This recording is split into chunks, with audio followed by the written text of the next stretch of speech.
Kazerugamba.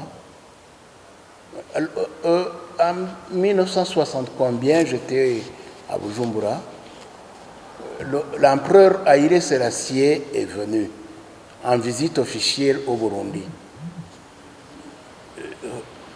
C'était du temps de Michombero Michel, c'est lui qui était président.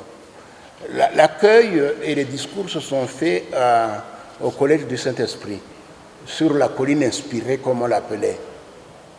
Et c'est le père Barakana, parce que c'est un jésuite, lui c'est le père, c'est pas l'abbé, le père Barakana qui a fait le discours d'accueil, parce que c'était lui qui était le recteur de ce collège à cette époque-là. Il est devenu après le recteur de l'université du Burundi, mais à cette époque-là, le collège du Saint-Esprit n'était pas n'importe quelle école, c'était une école d'élite que les colons avaient construite pour les enfants de l'élite.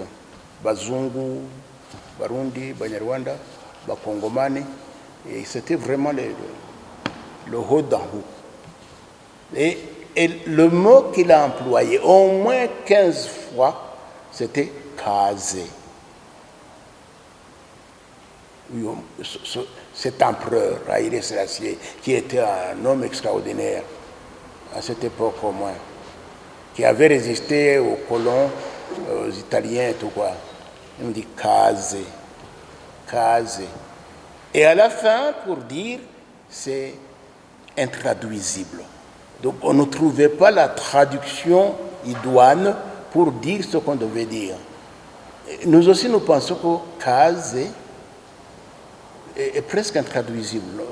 À l'instar du père Barakana, nous osons dire. Mais la différence entre lui à cette époque et nous, c'est que c'est dans une musique.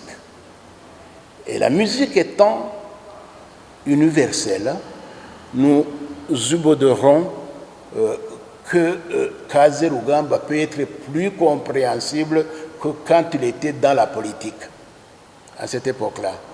Parce que Kazerugamba est une musique qui s'explique par elle-même.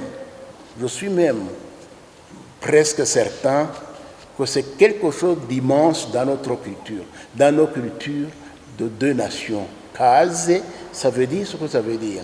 Vous le dites à qui se trouve sur ton cœur, qui est dans ton âme, que vous aimez ou que vous voudriez aimer. En tout cas, c'est une politesse supérieure.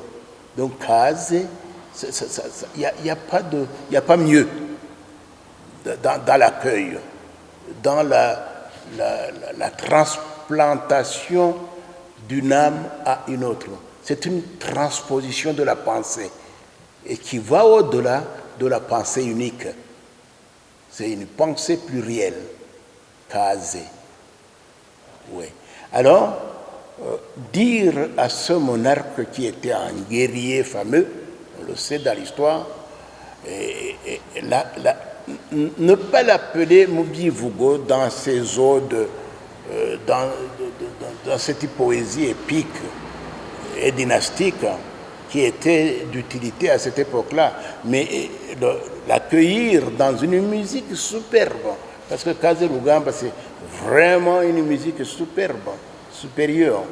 Ne pas l'appeler dans la poésie épique, dans la poésie dynastique, qui était de mise à cette époque, mais l'accueillir dans une musique qui dit ce qu'elle dit. Je pense que c'est la meilleure chose qui puisse arriver à nos deux pays.